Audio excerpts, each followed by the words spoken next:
Okay, I'm doing this completely on the fly. I don't even have my lights on yet. Oh, let me get my mic closer. I probably should close the door because my wife's going to be like, what are you talking about? Anyway, turn my lights on here. Got my bottom light here. Where is the switch? See how unprepared I am? Okay.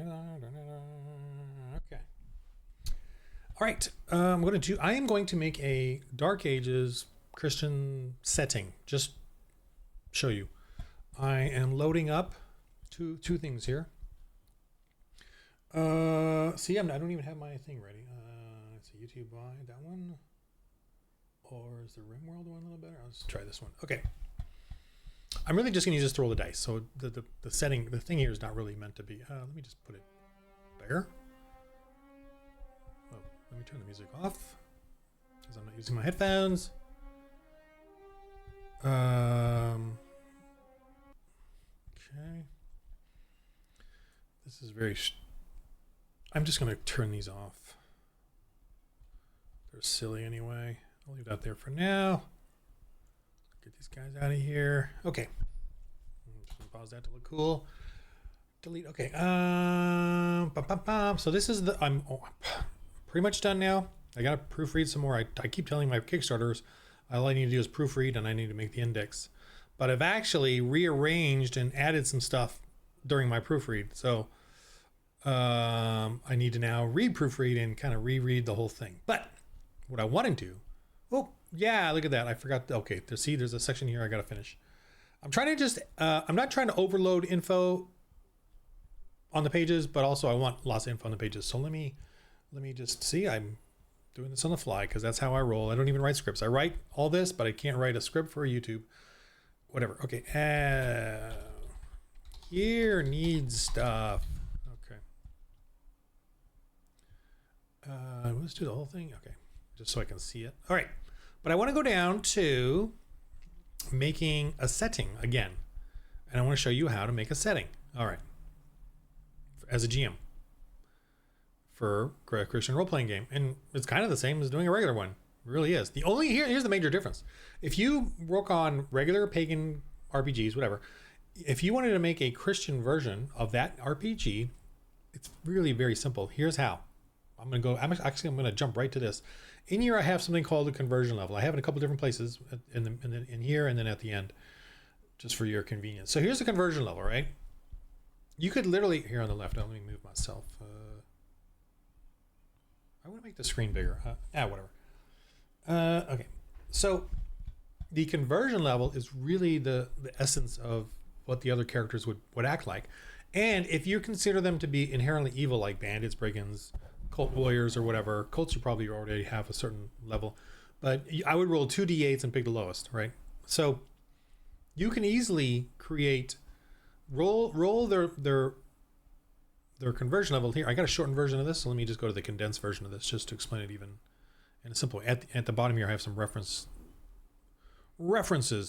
for it all. All right. So this is the conversion level here on the right. Let me go back to this little corner here. Violently evil. So number one, violent evil. Now that means that that doesn't mean that they just immediately attack, right? But any slight will make them mark you as a target for their violent, for an ambush, or they might outright attack you. They might, if they're in the town, they're going to be careful, but their goal is to kill you or get rid of you or push you out or threaten you with violence, get out of my shop or get out of the market or we'll kill you, that kind of thing. Manipulatively evil threatens violence, but they don't immediately jump on it. They're thinking about it. They have a +4 DI rank, resist to your conversion. Selfishly evil, hardened to evil. Okay, so what is this all about? So if you have cult members or a witch or bad guys, you can roll here, decide what they are, and your characters can actually attempt to convert them. Now, obviously, if they go all the way down here, they're going to really get them pissed off, right? So they're going to get them to become violent and want to end this cult that's offending them, these Christians. So you got to be careful too. If you even try to do conversion, you got to weaken them. Maybe you got to be in a position where you can actually deal with it if it goes south. So this is a whole nother awesome level that you can add to your role playing games. Now, is your game Christian? this whole thing about Christianity is my game is it's not about the deep theology, right? It's that surface level. So if you're playing a D&D or some other weird fantasy setting, I mean, you could keep the Christianity at that sort of surface level of Jesus Christ, God. We have this one true God and his son, Jesus Christ. I would say use the name Jesus Christ anyway, but if you want to rename them, but yet they're still the same God, Jesus, and all that in that different world, that's fine, I guess, as long as it's. I would just use Jesus Christ. I would be that offensive personally. But your goal is to evangelize and speak all the things you know of, even in the Bible, and not even worry about whether Jerusalem, Israel, any of that kind of stuff. I'm not worried about the deep theology of aligning the facts of the Bible with your world setting as much as I want you and your players to do evangelism at that first surface level and plant churches. The whole deep theology and learning about the Bible itself, Bible study, is for the ministers of the church, not for the evangelists. The evangelist is just to get people to accept Christ or to be peaceful enough to allow Christians to come in and plant a church to then minister to the people, locals. But obviously, they won't want them in their community if they're worshiping the dragon, the demon, the creatures, the wizard, the sorcerer, and so you got to deal with that. The pagan, the Democrat, whatever, you got to deal with that. You got to fight those evils and get those out of the way to then do the conversion thing. But anyway, so for my game, let me go back up here. I want to create a setting. I have no idea what the setting is going to be. I'm going to let the dice decide, and then I'll tell you kind of how I figure this out. So I go to rewrite, simplify. Ooh, I gotta remember that. Okay, Grandmaster's Guide, non-player character encounter. I'm not gonna worry about that right now because that's meant to be like people on the road or in town or NPCs in here. I just want to go with the pagan plot. The pagan plot is what helps me then determine the area and what's going on. Okay, so church activity, just info on the church, village and part of town activity. If you think you're gonna have a town, you can build it out with this little bit here. And you can even use like the outskirts of a town, of the big town, or a portion that they're going to go to of a town. And these will be the things that they have in it. And this is obviously where they can get gear, and this kind of explains who, what, where. These are little places outside of the town that they can encounter, and you can roll for these and have a conversion level. What I'm getting to is the pagan hex crawl. Now I call it hex not because the game doesn't necessarily use hex crawl like a hex map. This is me being silly and doing hexes and a witch and curse and stuff. Anyway, local pagan activity. Let's start with that. That's how I start. That's how I do it. Oh, let me move my face just to move that over here. What was that? What was that banging over there? I think my printer moved something. It's vibrations.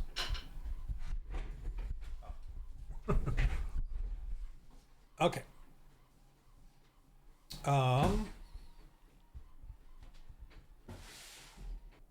Okay. Let me adjust this. Okay, local pagan activity. I'm going to roll a d12, just maximum. You can do d4, d6, d8, d10, d12, depending on what you feel about your players. Are they new? I'm just going to go completely crazy random. All right, let me roll the dice. Let me just start with a d12. Here we go. 7. Feared natural tree or spot, pagan protected. That's cool. Oh, I'm gonna kind of copy and paste everything. Let me just do that for the fun of it. Let me just open up a new document just for the fun of it. All right, let me just paste everything that I get kind of in my little notes here. Okay.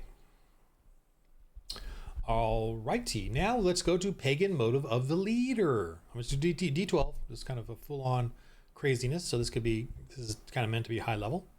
Or 9, ooh, that's evil, very evil. Finding demonic power, realizes own damnation, and are obsessed with tyranny and deception, even unto Democrats. Okay, let's do that. All right, put that in there. Because we know they are into that. Okay, modus operandi is a D6. That's sort of what's the underlying, just for me, like it's the GM, what sort of color do they, this helps kind of describe the look 6 of this operation. Tyranny. That makes perfect sense from what I see in the left-wing culture today. They want to rule everything. Okay. The desire to rule over others by force, by fear. These are lawful evil and the most manipulative of all, using the other modus operandi above to control everyone. Okay, so let me go ahead and roll another one just to give me another flavor with that. And if I do tyranny again, I'm going to like even make it, Obama level tyranny. Okay. So 2, manipulative. Very manipulative. Okay. Curses, make beasts feral, causes a dark god problem that only they can cure, like gun control. Do that. Okay, so I'm gonna kind of subset that somehow. I don't know how to do that. I always subset it. I'm not even sure. I think there's. Why am I looking at this? Okay, never mind. Okay. Oh, let me see if I can do this. Whatever. Okay. Who cares? All right. Let's get back. Where are we? Oh. All right. Location, source of this pagan activity, this evil pagan activity. So this will tell me if it's in town, if it's, in a cave. Are they like marauder type tyrants? 10. Pagan religious site, Mound Cairn Barrow. Okay, so this is where they operate from. So now I got to figure out. So this is like a place you can go to and actually deal with these pagans, like a dungeon kind of thing. It's already turning into a dungeon. Okay, location extrapolation. So this is me. This is sort of extra stuff here. Use the DR above for below. Whatever. I'll just do D12. Okay. Because even though it goes to 6, D12 means that it has a much more of a chance of being the bigger, 1. Oh, that's embarrassing. Wow. Generally small, nomadic, temporary setup. Recently situated, disorganized, and chaotic. Supplies and resources lacking with members out and about. See? We are getting some color here. It sounds like a NGO set up by you-know-who. Okay. Oh, boy. Extent of setup. Do this. I'll roll again. See, this even extrapolates it out even more. I'm using D12 because of the 6 is a maximum. Okay. Enhanced. 5. Okay. So what does this mean when I say, generally small, nomadic, temporary setup, but yet then you can roll walls, guarded, tower, entrance, hall, ritual, shrine, zealots, supplies, enhanced 5, but add more. So it's basically like it's kind of small, nomadic. So everything they're trying to set up all this stuff, but it's all over the place, like a campsite, like a crazy campsite is the way I'm looking at it. Okay. Like they just moved into the area and they're going to start doing what they do, right? And the locals must know that there's this thing going on and they got to stop them or go deal with them. All right. Enforcers of the leader. All right. Here we go. We're going to get to the scary. Well, everything here sounds scary, but 10. Ooh, that's a good one. Temple guards, well armored, skilled, and disciplined. Ooh, wow. Okay. We got temple guards. They're doing something. Enforcer enhancement, D12. Let's do it. D12. 5. Pagan trinkets to affect locals, intimidate, leave, curse, instill fear, show, promise, manipulate, and so on. Show, promise, manipulate, and so on. Okay. Yeah. So they're setting up. They're getting people to come and with intimidation. They're offering them. Okay. So you could come into a town and then see everyone carrying around these trinkets, and you're wondering what are they? It's like, oh, these are to protect us. They come from these new people at this camp, right? And if we wear these, we will be protected from the demons or the creatures that come in the night or whatever. However you want to work that out. See, so it gets getting creepier. Okay, that's the first page. That's it. So I just rolled on this first page, Pagan Hex Crawl, and that's how much I've gotten so far. And I could stop right now and just start thinking about that, and start putting that together. Let's move on though. I just want to sorry, I'm reading what I'm doing here. Oh, this is the more adventures ideas is just stuff I started early on, and then I just decided to keep it as a list of like, you can roll this and add it. Below is a list of ideas missionaries can stumble upon during their travel to a main storyline, or these can be added to the edge of an adventure map scope setting. So I can add this as a side, gig somewhere along there. So let me just do that. I'm trying to build out a kind of a big area. So this could be a side adventure. That's 3. Just an optional thing. Slave traders have set up. Why can't I copy this? Slave traders have set up. What? I feel like I'm not. Something is over something else here. Oh, I think. Yeah. Oh, okay. I created a fake. Let me lock that one. Object lock, and that way I just don't. Okay. Number 3 here. Slave traders have set up an illegal operation to kidnap locals. They may be to benefit pagan activity or raiders from afar. They should be very scary and well organized. Ooh, so hey, that's another side gig. Let me put this one here. So I will put this as another scary thing over somewhere else, and it could even be one that, this is the evil demon spirits that the first group is warning about, and taking advantage of that fear, and then selling trinkets and offerings and all that. Okay, let's move on to family-friendly paganism. I don't even know what that means. Oh, I know what it means. Watch, I'm gonna roll. You'll see. 4. Using rituals, readings, preachings amongst locals to control them, beguile them, extort, or offer solutions to problems they usually cause. Or if they're like a Democrat, or if there is an outside problem, they may align with it. They will appease, acquiesce, cede to whatever is more tyrannical, like a Democrat. Okay, so this just helps me describe the basics of all of what they're doing. It just adds another descriptive flavor, more family paganism. If the family friendly isn't referring to me making it more family friendly, it's just describing it in a family friendly way. But all of these can be paganisms that are damaging from 1 to 12. But the 12 is just more obvious of damaging, outright human sacrifice, outright murder. But friendly white magic, healing, and frivolities is a demoralizing situation as well. All right, I got a really crazy setting going on, but let me go to side quests and flavor. Interpret as one can. Yep. Okay. D12. Again, if you're new to this, I would start with D4 or D6 maybe, because you just want to start small and then build up from there. And then you don't even have to do all these tables. I'm just doing them all just for the craziness of it all. Okay. So what I rolled there, I rolled a 2. Only weak rumors of tomfoolery and mishaps by locals, rumor mongers keep using beguiling smiles. So as they interact with locals, this is sort of the flavor of how you're going to describe the locals and how they act, even though they know something. Only weak rumors of tomfoolery and mishaps by locals. Rumor mongers keep using beguiling smiles. So they're going to talk about the locals, but they're going to be like very, right, kissy butt and beguiling and blah blah blah. So let me copy paste this one. This is just and again, I wrote this one to like as in you can flavor this, add this as flavor. How you see, however you see fit. Alrighty, and then what's the next roll? Is a D6 down here, or yeah, let me roll a D6. A specific number or specific die. Specific die. 3. It is wrong. Something less threatening is occurring. Okay. That is meant for the side quest, which is. Where the frick is the side quest?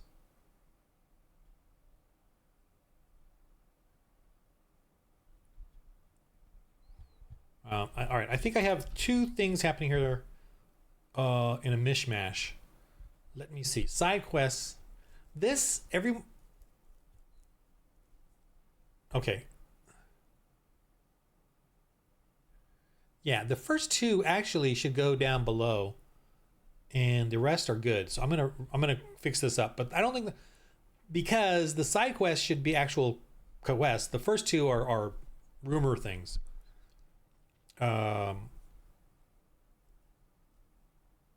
Wait.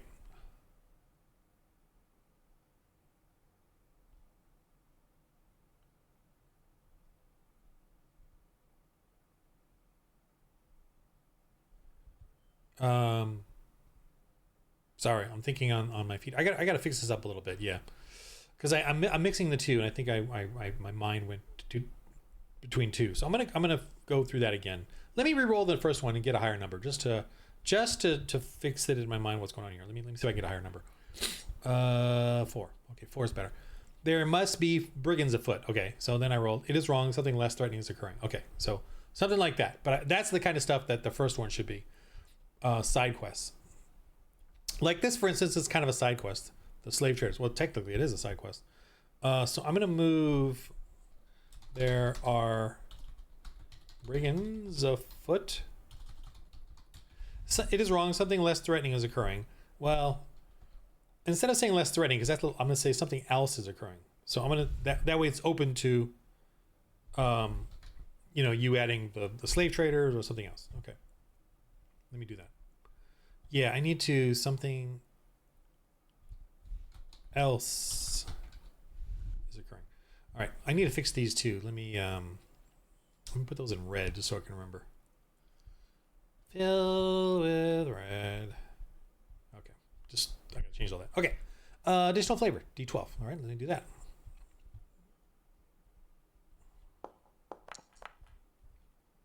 $10. Add a clan traveling to another clan, mix of travelers. Okay, so that's something I do have in here. All right, mix of travelers. That's another like semi-side quest. They can encounter a group on the road kind of a thing. And I'll roll conversion level for that group. Cursed table. Bad things are happening beyond the pagan activity. See table after this one for validating possibilities. Right, so let me roll a D12 for this one. I'm going all out with this area. Like I want to create an entire campaign setting 3. Evil forest spirits, gnomes, dwarves, elves are cursing a stir in nearby forests. Okay, so there's rumors of that going on. That's going to be and you can have it so that people talk about them as if they're part of their religion. The elves of Darwood are at it again. They say stuff like that, and people give to the elves of Darwood, and we shall find peace again. Something. Sacrifice, make offerings to 5. 5 is the possibility. So 5, a curse has been implemented by a local hag, generally not part of a main story victim. Could be evil or good. Hag is a D4 on conversion, not D8 or D8. D8 keep closed. So her conversion is 1 through 4, not D8.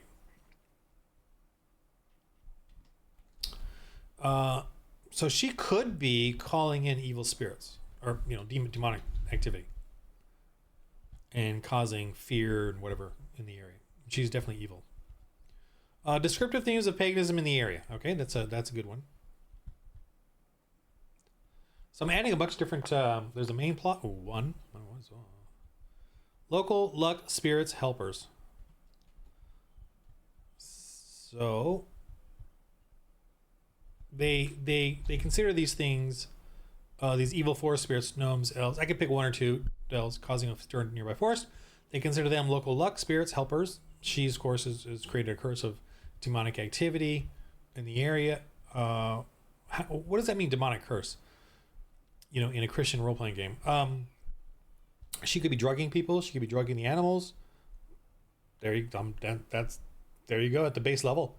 She could be doing that. She could be poisoning areas with some sort of poison. So I definitely work with poisons and drugs when it comes to most curses, but I certainly believe in curses and demonic activity. So she could be cursing the area with drugs and potions or whatever, but then also it opens up for demonic activity as well. And that's up to you to decide that. And so then conversion level, you can start rolling conversion levels for the different areas, and I'm going to do that right now. But I'm going to show you what else I got here. Power of evil. So let's just say there's a witch in the area. I'm going to get the witch name, because the witch name might even help me feel some things out. Let me get 3 d20s. Get 3 d20s. Oh, that was 4. I'm going to redo that. Just 4. Okay, or 3 rather. All right, 5, 4, and 12. 5, 4, and 12. Here we go. 5. Fee. 12. Rid. No, 5, 4, and 12. Sorry, 5. Fee. Fear. 12. Fear. Fear. Fear. All right, the witch. Fear. Might be fire. Fear. Fear. Fear. Fire. Witch. Fee.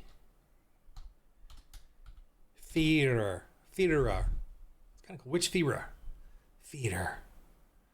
Something like that. Feeder. Okay. Which feeder is causing some of these things? I don't have a rule for their abilities, but I will just pick stuff out. Like, that makes sense. You know, her curses and stuff. But I'm going to say there's a sorcerer for the first pagan plot, right? This one here, this first pagan plot here, pagan plot sounds to me like a sorcerer. So I'm going to get a name for this sorcerer.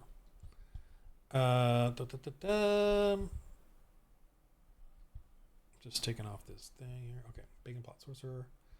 And I'm going to get a name for him because the names kind of help me and you get more flavor about the person. All right. 1, 2, 3. Roll. Getting the name. 1576.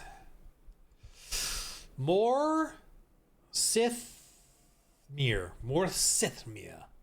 Sorcerer. More Sithmere. I forgot the. Don't have to follow the exact spelling. More Sithmere. That it name's great. These names. More Sithmere. Okay. Then I want. Down in the back here, and I know they're all over the place. That's fine to me. There is. Now there's a possible roles there for beasts, by the way. So, but I didn't. Let's see. Where is it? Where did? Who wrote this thing? Who wrote this mess? There is conversion level. There's a same. Where did I put it? Let me see. I got to. Oh, here.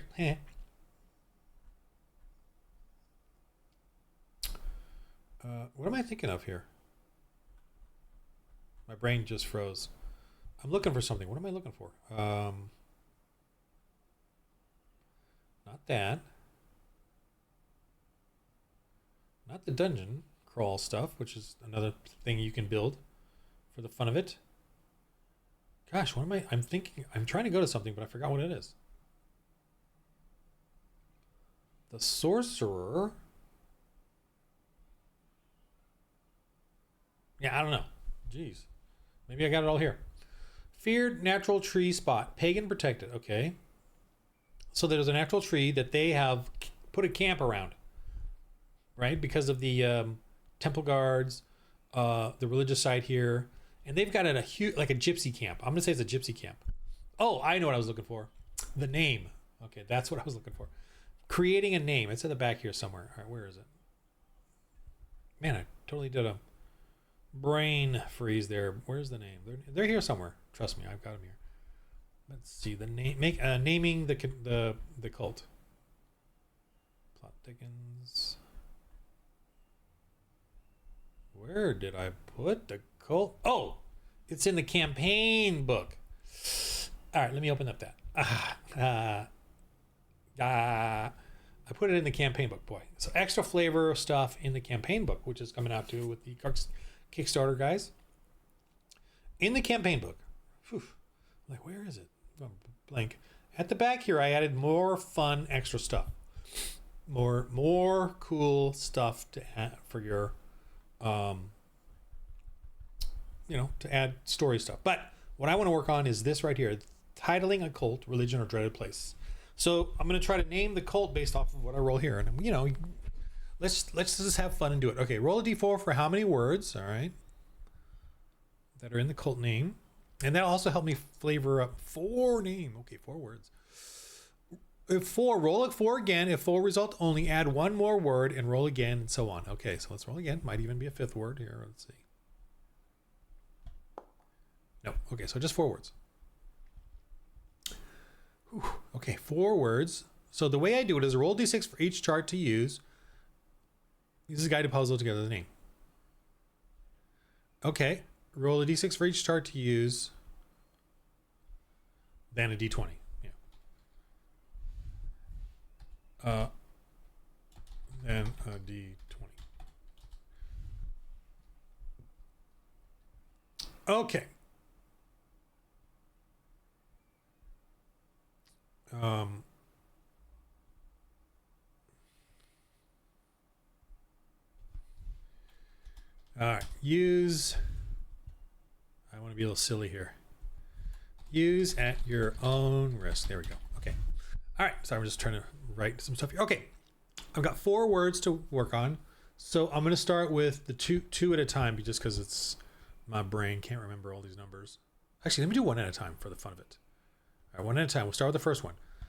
Oh no, it's the wrong. Sorry, I gotta use a D6 and a D20. Here we go. Which table? Table 5, number 4. Number 4. Ones chosen. Ooh, chosen. All right, let me do that right here. Now, you know, I can change the name or whatever. This is a guide. All right, the next D6 and D20 is 1, 2. Oh, where's it at? Okay. 1, dwarves. Okay. Yikes. Chosen. I'm going to probably change that to something else, but that's okay. Chosen dwarves. Not thrilled with that one, but we will keep going. D6, D20. 320. All right. Not a nat 20. 320 animals. Chosen dwarves, animals. You know, we're gonna fix this up. It's just a guide. All right, 4th word. 612. 12. Leaf, stem, root. Now I'm confused. Root. All right. Animals. Chosen dwarves, animals, root. So we can rearrange it. You're in your own risk. Arrange to range and modify to what is cool. Okay. The chosen creatures of the Dwarven stone. Because root is like, you know, the source, the whatever. The chosen creatures of the Dwarven. Well, it's a tree. Dwarven. Oh yeah, it can be a stone, feared natural tree or spot. Yeah, stones. The chosen beasts of the chosen beasts of the Dwarven. Chosen beasts of the Dwarven stone. I mean, I can think of the beasts of the Dwarven mound.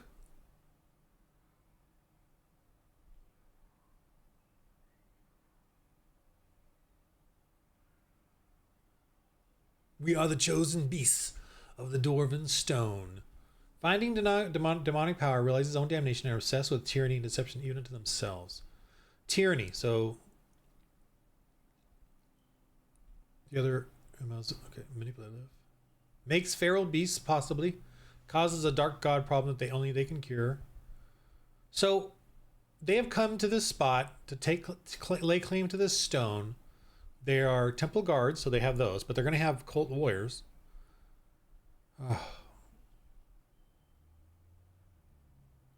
The family-friendly thing I did is this. So they're not necessarily sacrificial like human sacrifice. Well, they will if they have to. They curse others, local townspeople, whatever. They poison beasts, cause a dark, to unleash on the town. They go into town to sell trinkets, offering protection. Now, the feral beasts also will be repelled by these trinkets because of the smell, I'm going to say. So people that get their trinkets are actually somewhat protected from the beasts rampaging through their town. See? And then we can have beasts rampaging through the town, and they attack randomly, probably on the outskirts of the town, not necessarily all the way through the town. And that when they come in, they say these will protect you, and the people start to buy them. And they're temporary, right? They need to come in and bless them again and again and again, kind of a thing. See? I'm coming up with this creepy thing just off of this little rolled list that I did here. So I have to make a, so let me just, as a GM, what would I have to make? And I'm not gonna do it right now because it's gonna take me a little while. But I need to make a town outskirt, like make a map of the area, right? Town outskirt using those buildings I showed you. Make one or two God, what do they call them? God, what did I call them? God, my old atheist blasphemous ways. What do I call these things? Oh, here. Village? No. Outskirts, yeah. Okay. So, make a town outskirt. Well, okay. That's what make a town section. Make one or two outskirts. And these are battle maps, that you'll make. Because I'm all into battle maps. I don't like theater of the mind personally. And I would put NPCs in there. Oh, and I would put and their conversion levels. I know that's how nuts. See, I'm trying. This is like a whole campaign setting. Like with many different things to do. I'm like going for brokes here. So now we also have. I need to make a. These are locations, by the way. Well, obviously we need to have the dwarven stone and vast gypsy campsite. Slave trader caravan campsite. So these guys are raiders. They're raiders, right? Obviously. They're very well organized. So, raiders. Okay, that's fine. Traveling clan. That's another. Traveling clan mix. So merchants. So this will be a moving encounter site, right? This one and this one. Local hag hut curses 2. Now, her thing is going to be very similar to what I came up with this. Well, I kind of did both for both of them. So, Witch Fier and Sorcerer Morsithmir. I'm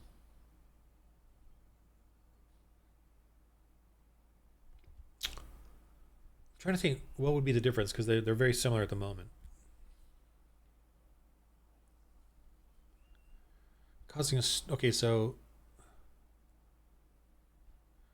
I wonder if she is using the dwarves as well, like the same thing, but maybe she's been pushed out by this one. So that could be a silly fun thing. Like they came in, took over the area, pushed her out. She's now could be an ally.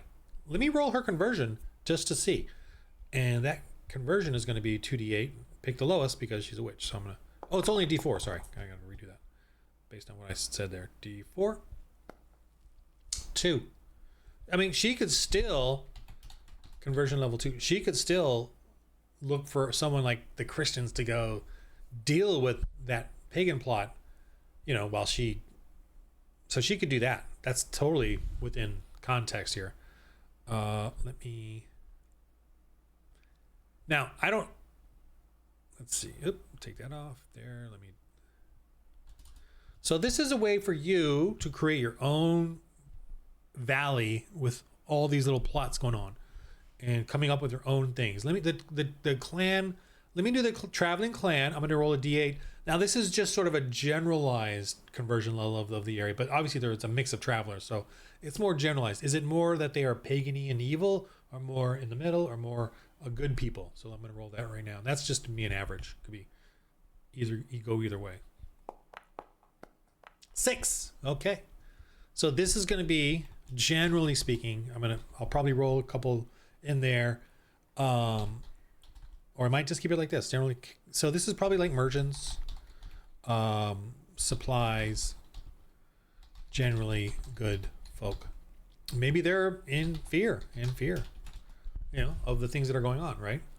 Obviously, the slave traders are negative, so let me roll 2d8s and pick the lowest.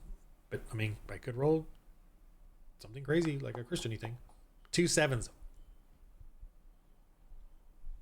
Oh,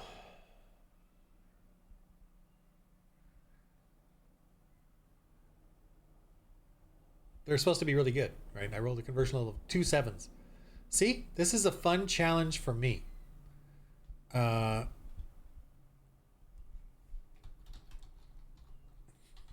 okay, I'm going to say maybe they are trying to abduct slaves for the church to free them, take them away from this area and free them from, although there are 7. 7 is not necessarily an 8. An 8 is Christian. 7 is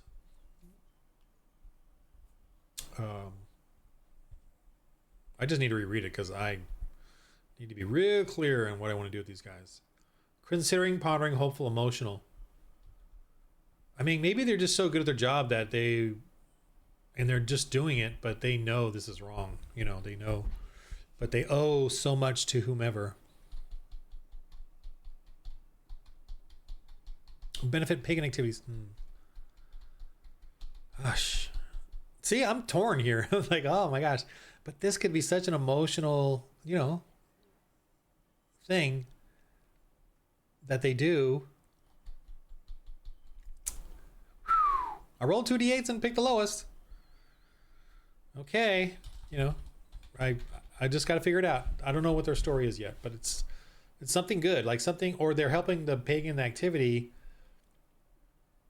but they don't want to help them anymore, but they have to because they fear them. And if you can take care of the pagan thing, then they can, I would say they'd give them a bonus if they knew they were going to get rid of Morsithmir, or maybe give them secret information and bid you good luck, or as you would say, may the Lord you worship bless you. So this could be a wonderful encounter, if they can convert them without killing all. If they kill the guards, these guys will probably have to defend themselves and their business, because that's what their business is. Whew, that's a little emotional right there. Okay, see, you don't get this in regular role-playing games. In role-playing games, you got to go and kill the slave traders, right? Well, of course, they don't even want slavery in there. They're erasing it because they know damn well the pagans are all about slavery. The Democrats and their illegal aliens working in there, like that lesbian bishop and all her slaves working in the farms and stuff that she mentions in her service. But we Christians got this potential of this amazing transformation of a slave trader. To role play that out. See what, here I am getting criticized for making a Christian role playing game where you play Christian, where you evangelize, and you're missing out, man. You are missing out. This is going to be a great experience if they can change that person. You don't get that in pagan RPGs. You might get them to become your friend, or you're cool, or you saved us, or you saved our town from the dragon, but you saved us. You changed our evil. You revealed our sin to us. You know what I mean? That's like in their game you can give them a fish, but in our game we're going to teach them how to fish. All right. So that's right there. Brigands afoot. Okay, so people are going to be talking in the town. Are going to be talking about. There's just brigands afoot, but it's wrong. Something else is occurring, which is all this above. So there you go. You've got a really great, thing here. This dwarven stone campsite. I would even like make an underground dungeon there just for the fun of it, like an extra, thing that they could do. And maybe Sorcerer Morsithmir goes down there and gets his demonic pulsating energies from there. So you could totally do that. That's totally, to me, legit. Not legit church history wise, but legit RPG. Let's have some fun. And then there's some treasures down there, and you can get those. So we can have our cake and eat it too. That's what I'm saying. We can have our cake and eat it too. And I am not totally against you adding crazy or fantastical creatures and stuff in there, especially, but kind of try to, and most of the creatures that we have in the fantasy are hint at primordial, prehistoric, or modern creatures anyway. I don't mind the whole exaggerating out, different creatures from that sort of seem fantastical in our settings in game, right? I do everything giantizing everything. Giant bugs are equivalent horrifying monsters as anything you got in D&D and stuff. So giant underground bugs or beetle, things like that. So All right, so that's how I do it. That's how you should do it. I've got everything, all the tools in there. I got to clean up that one though. But here we are. We can come up with a cool story. You've got your big main plot here. You got your slave traders. You got your clan tribe that needs help. You got the vengeful witch who's been pushed out of the area. And then I would say, and then she might even help. You can encounter this in the town. You can encounter these on the road. You can encounter this, hear about it as being a brigands.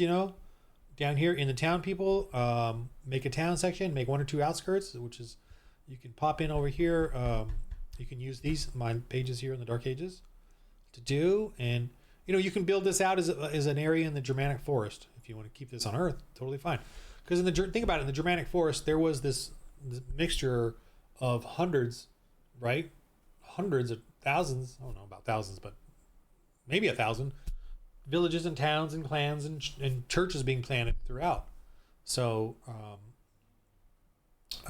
so all of this you can go from little valley to little valley in your exploration, like your hex crawl exploration of a Dark Ages adventure.